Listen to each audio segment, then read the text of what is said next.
आमदार किशोर आप्पा पाटील यांनी पुन्हा राजकीय उंच भरारी घेतली असून पाचोरा भडगाव मतदारसंघातील विविध पक्षांना जोरदार दे धक्का त्याकडून देण्यात आला आहे।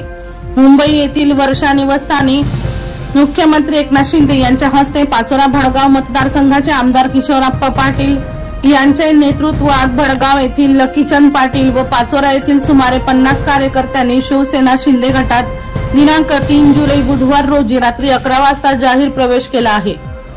आमदार किशोरप्पा पाटील यांच्या विकासात्मक दृष्टिकोनावर विश्वास ठेवून तसेच कार्यशैलीवर विश्वास ठेवून आमदार किशोरप्पा पाटील नेतृत्वाखाली महाराष्ट्र राज्याचे मुख्यमंत्री एकनाथ शिंदे साहेब यांच्या हस्ते भडगाव येथील युवा नेतृत्व लकीचंद पाटील यांच्यासह सुमारे 50 तरुणांचा जाहीर प्रवेश करण्यात आला असल्याने पाचोरा भडगाव राजकारणात इतर पक्षांना जोरदार धक्का मानला जात आहे। आमदार किशोरप्पा पाटील पक्षहित दृष्टीने एकामागे एक खेळी खेळत पाचोरा भडगाव राजकारणात मुरब्बी राजकारणी असल्याचा अनुभव दाखवताना सर्वसामान्यांना दिसून येत आहे।